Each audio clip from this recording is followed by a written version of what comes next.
दिया न छोड़ो, क्योंकि उसका प्रतिफल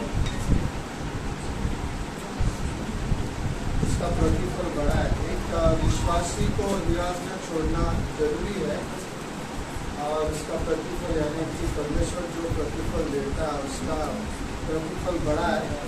36 में क्योंकि तुम धीरज करना आवश्यक है, ताकि परमेश्वर की इच्छा को पूरी करके तुम प्रतिज्ञा का फल पाओ। कि परमेश्वर ने हमको प्रतिज्ञा को फल दिया है, और हम धीरज के साथ इस दुनिया में चलते हैं।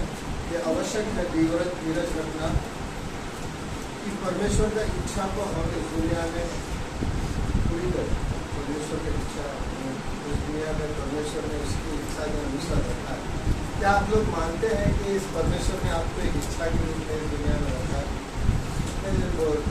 सोचते हैं आज तो फैन से जरा तो परमेश्वर हमको एक इच्छा, उसकी इच्छा के अनुसार रखा है। हमारी इच्छा, सबका इच्छा है खुद का, लेकिन परमेश्वर का एक इच्छा है दुनिया में। उस हिसाब से परमेश्वर ने हमको इस दुनिया में रखना है, और इच्छा हमारे द्वारा पूरा करना। कभी कभी हमें पहचाना है कि ये इच्छा क्या है परमेश्वर। और 37 में लिखा है कि क्योंकि अब बहुत ही थोड़ा समय रह गया है, जबकि आने वाला आएगा और देर न करेगा। थोड़ा समय रह गया है समस्या आने के लिए। दुनिया को हम देखते हैं किस प्रकार से चल रहा है बाइबल के अनुसार। हमें लगता है कि सभी को लगता है कि बाइबल स्कॉलर्स जो बाइबल के विचार में लिखते हैं, वो लोग बोलते हैं कि समय छोटा सा है, लेकिन हमें मालूम है इस समय आएगा इसमें, लेकिन वो जल्दी आएगा, और आने वाला आएगा और देर न करेगा।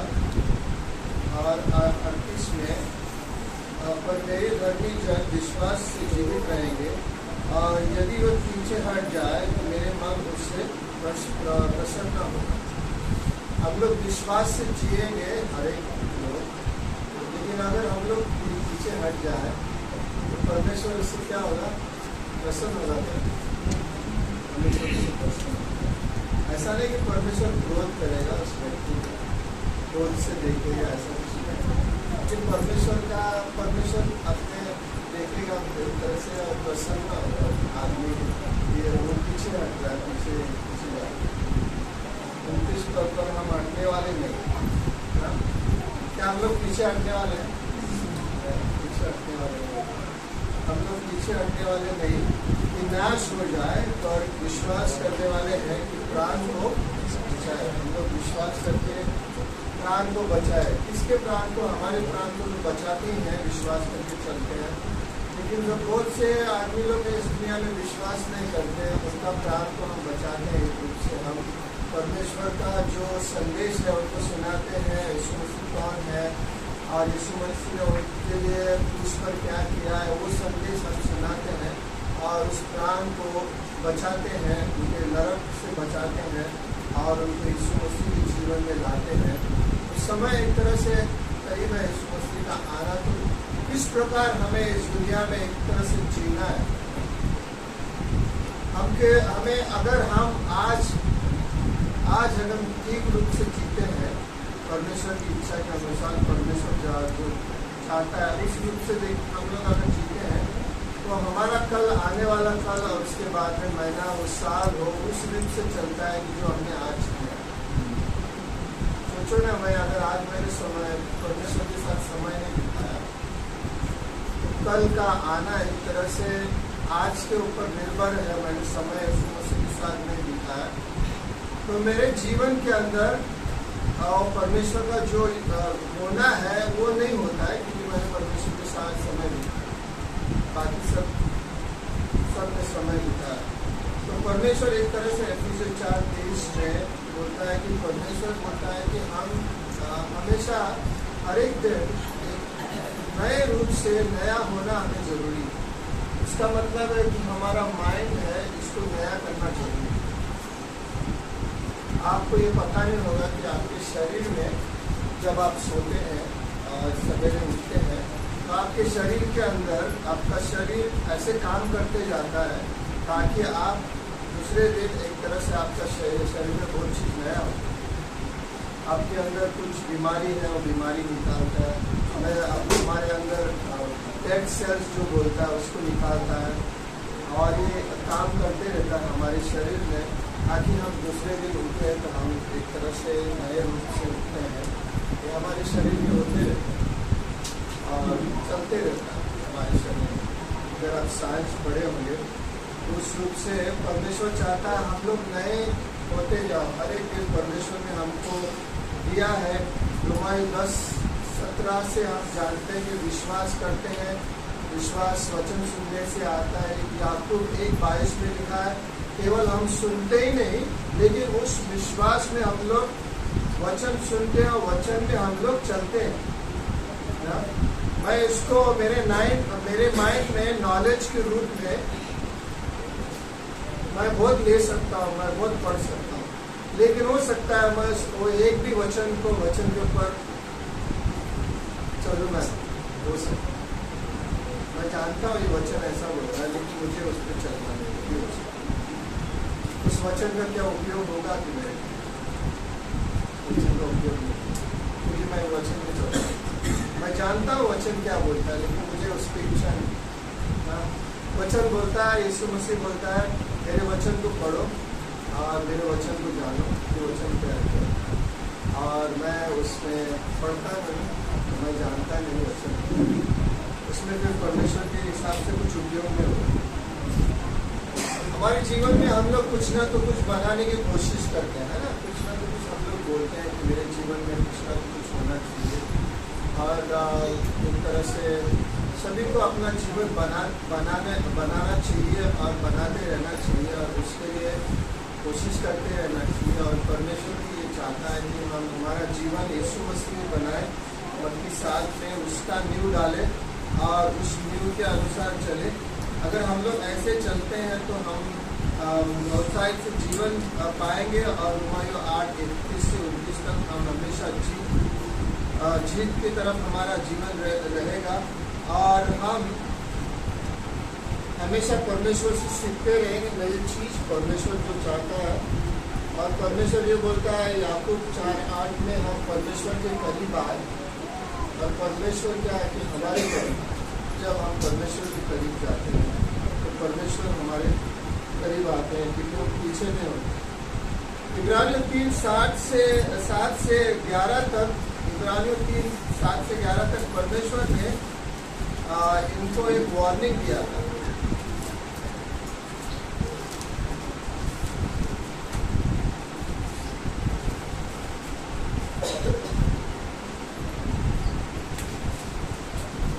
ये लोग परमेश्वर से पीछे हटते थे, और परमेश्वर ने उनको एक तरह से चेतावनी वार्निंग दिया था। 3:7 से लेके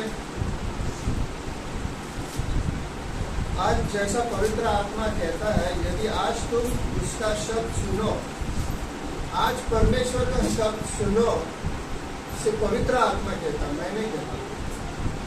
अतः जैसे पवित्र आत्मा कहता है यदि आज तुम उसका शब्द सुनो तो अपने मन को कठोर न करो, जैसे कि क्रोध दिलाने के समय और परीक्षा के दिन जंगल में किया था। मतलब एक समय में मूसा उनको लीड कर रहे थे, उन लोग अपना मन कठोर किया था। और 9 में जहाँ तुम्हारे बाप दादाओं ने मुझे जांच कर परखा, और 40 वर्ष तक मेरे काम देखे, सब कुछ परमेश्वर का काम देखा उन्होंने जंगल में। उनको खाने का कोई कमी नहीं था, उनको शर्ट परमेश्वर उनके शरीर में वो सब देता था, जूते का कोई कमी नहीं था, पानी था, सब कुछ मन्ना दिया करता था परमेश्वर, और फिर बाद में बहुत कुछ देता था उनको। लेकिन इस कारण 10 में उस समय के लोगों से क्रोधित रहा और कहा इनके मन सदा भटकते रहते हैं, इन लोग सब हमेशा भटकते रहते हैं और इन्होंने मेरे मार्गों को नहीं पहचाना। हम लोग यीशु मसीह के पीछे चल सकते, हो सकता है हम उसके मार्गों को नहीं पहचाना। तब मैंने क्रोध से आकर शपथ खाई, वे मेरे विश्राम में प्रवेश करने न पाए। उनके लिए विश्राम क्या था? उनके लिए विश्राम था कि वो परमेश्वर का दिया हुआ देश में, केनन देश में हम लोग जाएंगे, 40 साल तक भटकते जाएंगे। 40 साल भी क्यों हुआ? क्योंकि उन्होंने परमेश्वर का बात नहीं माना। लेकिन वो विश्राम में प्रवेश नहीं कर सके। कि आज हम अगर यीशु मसीह में नहीं चलते हैं, अगर हम यीशु मसीह के पास नहीं आते हैं, मत्ती 11:28-29 में यीशु मसीह ने कहा कि जो बोझ से दबे हुए लोग मेरे पास आओ, मैं तुम्हें। कभी कभी आदमी के पास बोझ रहता है और वो यीशु मसीह के पास नहीं आता है, लेकिन यीशु मसीह से जरा हटने लग जाता है। लेकिन यीशु मसीह ने कहा कि मैं तुम्हारा बोझ हल्का कर सकता हूँ, मेरे पास आओ। और परमेश्वर हमें हमेशा सामर्थ्य देगा और पूरे दिनों में परमेश्वर हमारा साथ देगा, क्योंकि वो हमारा सामर्थ्य है। और कुछ समय रात के समय रोना पड़े, भजन संहिता में लिखा है, लेकिन जैसे सवेरे होते होते परमेश्वर में वो आदमी को खुशी होगा। हम लोग परमेश्वर यीशु मसीह में बाट जोड़ते हैं, उसके तरफ ताकते रहते हैं और परमेश्वर हमें नया सामर्थ्य देता है। ईसाई की किताब 40:31 में परमेश्वर हमारा नए सामर्थ्य देता है हमको। और हम जो अंदरूनी आदमी हमारे अंदर रोमाई 7:22 में उसको उसके द्वारा हमें नए सामर्थ्य देता है। और परमेश्वर ने हमको सामर्थ्य अनुग्रह के द्वारा दिया है। 2 कोरिन्थी 12:9 में यीशु मसीह ने कहा कि पौलुस ने लिखा कि यीशु मसीह ने कहा कि उसे मेरा अनुग्रह तेरे लिए काफ़ी है, तेरी दुर्बलताओं में मैं तुम्हें सामर्थ्य दूँ। अगर हमारे में कुछ दुर्बलता है, उसमें परमेश्वर का सामर्थ्य हमारे लिए है। जैसे अनुग्रह के द्वारा हम सब कुछ हमारे जीवन में यीशु मसीह का काम करते हैं, कैसे अनुग्रह पाते। हम परमेश्वर के यीशु मसीह के सिंहासन के सामने जाते हैं, इब्रानियों की किताब 4:15-16 में, वहाँ से उससे अनुग्रह पाते हैं, अनुग्रह में चलते हैं और हम सामर्थ्य पाते हैं। हम लोग पाकर करते हैं परमेश्वर, न कि हम परमेश्वर को कुछ करने के लिए, हम लोग पाने के लिए हम ज़्यादा करते हैं। लेकिन परमेश्वर से पहले पाते हैं फिर हम लोग, है ना। परमेश्वर ऐसा बोलता है, मेरे पास आओ, मैं तुम्हें दूंगा और तुम पाओगे और तुम मेरे पीछे चलोगे और तुम्हारे में सामर्थ्य रहेगा। तो परमेश्वर हमें सिखाना चाहता है हर एक आदमी को, और परमेश्वर उसी को सिखा सकता है, एक व्यक्ति को जो नम्र है। बाइबल में लिखा है कि मूसा जो परमेश्वर का नबी था पुराने नियम में, उसमें लिखा है कि नम्र व्यक्ति या इसका मतलब है जब परमेश्वर के अधीन था, तो परमेश्वर के अधीन होकर चलता था और परमेश्वर जो चाहता था उसके प्रकार चलता था अधीन, और परमेश्वर उसे सिखाता था। एक व्यक्ति जो परमेश्वर के अधीन हुआ और हमेशा सीखना चाहेगा, परमेश्वर उसको सिखाएगा। और हमेशा अपना ऐसा कोशिश रहना चाहिए सवेरे शाम रात में कि हम परमेश्वर के अधीन रहें। कुछ समय हम लोग भटकेंगे, लेकिन हमें याद रहना चाहिए कि परमेश्वर हमारे साथ है और परमेश्वर हमारा साथ नहीं छोड़ेगा। और परमेश्वर हमें उस नज़र से नहीं देखता है क्रोध से, परमेश्वर हमसे प्यार करता है क्योंकि वो हमारा आनंद है परमेश्वर, और परमेश्वर हमें हमारे साथ है। तो क्या इस शाम को हम लोग सोच सकते हैं, क्या मेरा विचार परमेश्वर में है क्या? हम लोग सोच ईसाई किताब 55:8 और 9 में लिखा है कि परमेश्वर ने कहा कि मेरा विचार ऊंचा है और आदमियों का विचार नीचे है, परमेश्वर का विचार स्वर्ग का है। क्या है हमको दोनों मिला सकता है, परमेश्वर का वचन और पवित्र आत्मा, ये दोनों हमको उसके परमेश्वर के विचार को मिला सकते हैं। और हमें परमेश्वर का मन चाहिए जीने के लिए। इस दुनिया में होता है कि बहुत सा चीज इस दुनिया में हमारे मन को अंदर घुसने की कोशिश करता है। इस दुनिया में उसको बोलता है इन्फिल्ट्रेट। इन्फिल्ट्रेट का मतलब है कि दुनिया में बहुत सा चीज है जो हमारे मन के अंदर, ये तो सही बोला मैंने,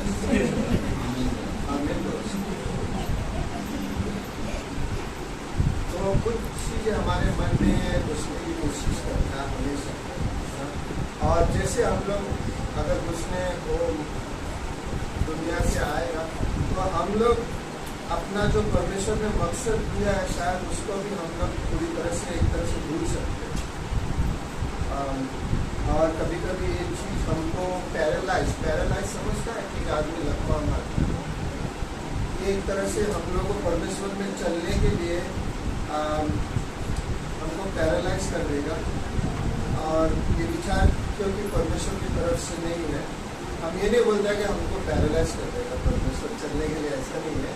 लेकिन एक विचार के रूप में हो सकता है कि हम लोग परमेश्वर के माइंड में या उसको सोच में नहीं रहे, और फिर हमारे में सोचने का कोई शक्ति नहीं है कि हम लोग किस प्रकार सोचते हैं, क्या सोचते हैं। और फिर बाद में हम लोग ज़्यादा तो हमारे जीवन को हम अपनी नज़र से देखते हैं, हम लोग किस प्रकार है, हम लोग अपने तोड़ मोड़ के हिसाब से हम लोग सोचते हैं कि मेरा जीवन इस प्रकार है, इस प्रकार है। हम लोग इसको बोलते हैं इवैल्यूएशन, मतलब है कि हम लोग हमेशा अपने जीवन को तोड़ते रहते हैं। और हम लोग जैसे इन्होंने वचन सुना है ना, हम देखते हुए वस्तुओं को देख कर चलते हैं, और फिर बाद में हम लोग उस विचार को, हम लोग परमेश्वर का विचार को नहीं आगे रखते हैं। तो हमें परमेश्वर का विचार जरूरी है इस दुनिया में, ताकि परमेश्वर हम उसके विचार के अनुसार चले। और यूहन्ना 8:33 में यीशु ने कहा कि सत्य तुम्हें आज़ाद करे। यूहन्ना 14:6 में लिखा है कि यीशु ने कहा मैं मार्ग हूँ, सत्य और जीवन उस दुनिया में। जीवन में हमें अगर इस जीवन में मार्ग चाहिए तो मुझे लगता है कि कोई और मार्ग नहीं है। मैंने बहुत कोशिश किया यीशु मसीह के आने के पहले, यीशु मसीह ने कुछ नहीं है, दुनिया में कुछ नहीं है, इसके पास कोई मार्ग नहीं है। और यीशु मसीह ने कहा कि मैं सत्य हूँ और उसके बाहर अंधकार है और जीवन है। ये तीन चीज यीशु मसीह में पाया जाता है। और यीशु मसीह ने कहा कि जो मेरे पीछे चलेगा उसको सत्य, उसको आज़ाद करेगा। लेकिन उस प्रकार और एक कोशिश रहता है शैतान का कि हमको, यूहन्ना 8:44 में उसको कहा गया है कि एक तरह से झूठ का पिता है, और झूठ हमको हमेशा क्या करेगा, बंधन में डालेगा। झूठ हमको हमेशा बंधन में डालेगा, लेकिन सच हमको आज़ाद करेगा। तो दुनिया में सत्य क्या है, यीशु मसीह है, और वो सत्य हमको आज़ाद कर सकता है। बाकी सब झूठ चीज़ें हमको बंधन में डाल सकता है। यीशु मसीह ने कहा कि मैं तुम्हें आज़ादी करने के लिए आया था इस दुनिया में, और तुम्हें बंधन में डालने के लिए, तुम्हें ये है कि तुम्हें दोष ठहराने के लिए मैं आया, रोमाइयो 8:1 में। और यीशु मसीह हमारे लिए इस दुनिया में उस विचार के अनुसार चलना चाहता है। उसको मेरे को लगता है प्रीचिंग करने का, अगर प्रीचिंग करना है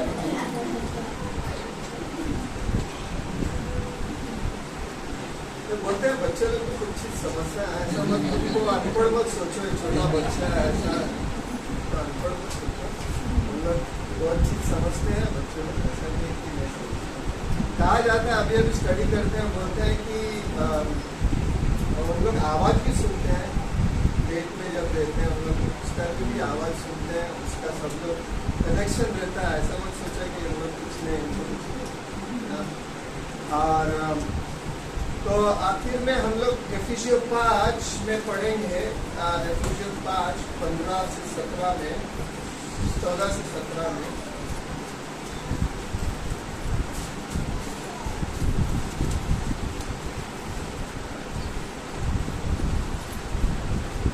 एफिसियों 5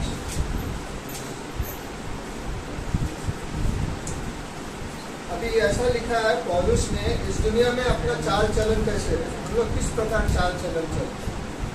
उन्होंने 5 चाल चलन लिखा है कि मैं एक ही बताता हूँ। और 15 वचन में, इसलिए ध्यान से देखो कि कैसे चाल चलते हो इस दुनिया में, निर्बुद्धि के समान नहीं पर बुद्धिमान के समान चलो। 2 तरह का व्यक्ति है इस दुनिया में, एक निर्बुद्धि है और एक बुद्धिमान व्यक्ति है। 16 में लिखा है, अवसर को बहुमूल्य समझो क्योंकि दिन बुरे हैं। अवसर जो परमेश्वर ने दिया है आपको इस दुनिया में, हर एक दिन हमको हर एक समय एक अवसर है। हम लोग कुछ चीज कर सकते हैं ना इस मसीह के लिए, देखिए आदमी लोग का होता है, उनके जीवन में कुछ घटनाएं घटते हैं, वो घटनाएं में हम लोग रह जाते हैं। और परमेश्वर चाहता है कि कुछ चीज़ हम समझे कि ये परमेश्वर मेरे जीवन के द्वारा क्या चाहता है, कुछ तो परमेश्वर करना चाहता है। लेकिन अवसर को बहुमूल्य समझो, क्योंकि दिन बुरे हैं और इस दुनिया में आज दिन बुरा है और इससे बुरा होते जाएगा इस दुनिया में। इस कारण निर्बुद्धि न हो, पर ध्यान से समझो कि प्रभु की इच्छा क्या है। प्रभु का इच्छा क्या है मेरे लिए? एक तो प्रभु का इच्छा है कि यीशु मसीह को करीबी से जानो, इच्छा है। और क्या इच्छा है? परमेश्वर का इच्छा, बहुत सा इच्छा है परमेश्वर हमें उस इच्छा का अनुसार। इच्छा अच्छा है, इच्छा के बिना हम कैसे दे सकते? इच्छा तो अच्छा ही है, लेकिन प्रभु का इच्छा है, यीशु मसीह का इच्छा। और दाखरस से मतवाले न बनो, क्योंकि इससे लुचपन होता है। दाखरस बोला तो आदमी जो शराब पीता है।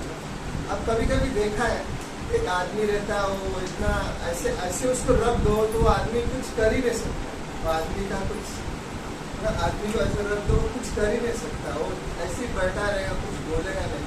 उसको दाखरस पिला दो, फिर वो चिल्लाने लगता है, जोर जोर से बात करने लगता है, पूरा रास्ते में चलते चलते सबको उल्टा सीधा करते चलता है। उसने उसका दाखरस ने उसका पूरा उसका माइंड ही बदल दिया दाखरस। लेकिन परमेश्वर क्या बोलता है? परमेश्वर बोलता है, पर आत्मा से परिपूर्ण होते जाओ। हम लोग क्या विश्वासी लोग दाखरस हम लोग नहीं पीते हैं, लेकिन हमें मालूम है पाप है, परमेश्वर का वो अपना जीवन नहीं है। लेकिन हम आत्मा से परिपूर्ण होते हैं।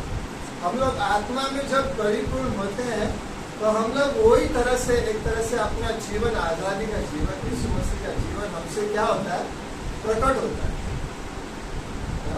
और आदमी लोग का वो पसंद करते हैं, परिपूर्ण आत्मा से परिपूर्ण जीवन पसंद करते हैं।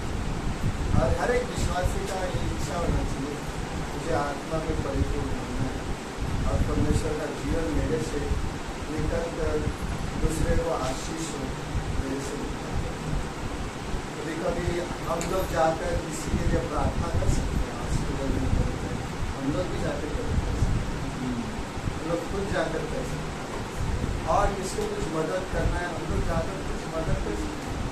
हम लोग गए थे, आज वीडियो दिखाने वाले थे, लेकिन ये नहीं चल रहा।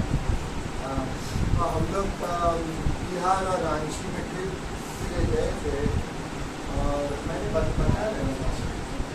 तो हम लोग वहाँ पर गांव में गए, नए नए गाँव में गए, बहुत गरीबी है वो गांव में। हम लोग ऐसे गांव में गए, वहाँ पर जाकर हम लोग ने बाइबल स्टडी किया, पटना में और जुनारो में और फिर बाद में रांची में, और बहुत जगह हमने बाइबल स्टडी किया।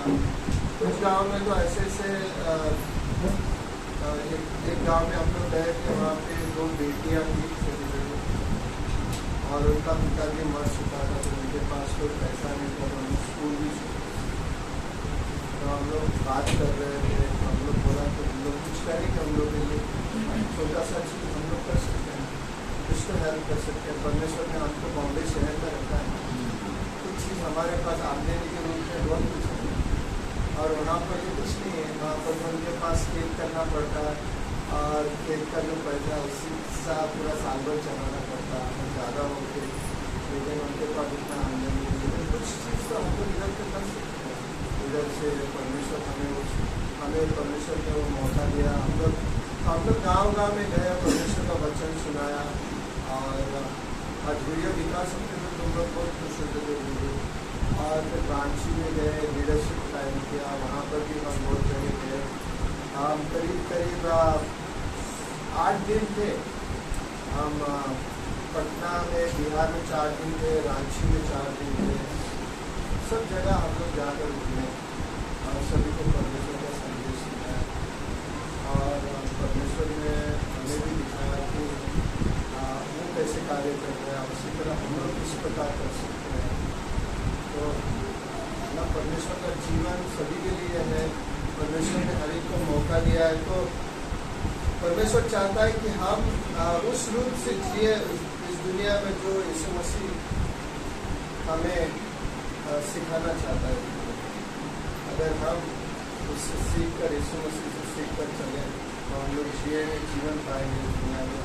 और आखिर में मुझे ये भी कहना है कि इस दुनिया में अंधकार भी है, जरूर है ना। इस दुनिया में एक अंधकार है और उस अंधकार में हम लोग नहीं चलते, उस अंधकार के अनुसार नहीं चलते हैं, लेकिन हम यीशु मसीह में चलते हैं, ज्योति में चलते हैं और हमारे द्वारा उस जीवन, परमेश्वर का जीवन हम लोग दूसरे को बांटते हैं, ताकि और व्यक्ति यीशु मसीह के जीवन में चले। हमारा सोच जरूरी है, हम लोग उस प्रकार न चले कि निर्बुद्धि व्यक्ति की जैसा न चले और परमेश्वर में हम आज़ादी पाए परमेश्वर के वचन के द्वारा, और हमारा मन हर एक दिन नया होती जाए, यीशु मसीह में नया होते जाए। और सब लोग बाइबल पढ़ते हैं क्या? इसका मुँह हाल नहीं रहा है।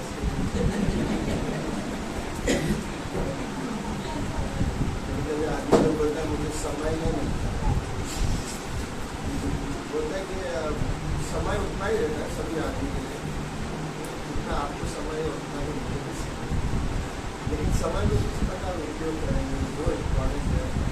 तो हम लोग बाइबल पढ़ते रहे, परमेश्वर से लगाव रहे, प्यासा रहे, परमेश्वर के करीब आए, यीशु मसीह के करीब जीवन के यीशु मसीह के पीछे चलना बहुत ही अच्छा जीवन। मुझे लगता है इससे कोई बड़ा और हमने परमेश्वर ने उनके अनुग्रह के द्वारा हमको किया है दुनिया में, और हम लोग सही में यीशु मसीह में आज़ाद, दुनिया के जैसा हम लोग फंसे नहीं हुए। दुनिया में आदमी लोग फंसा हुआ, शैतान के द्वारा फंसा हुआ।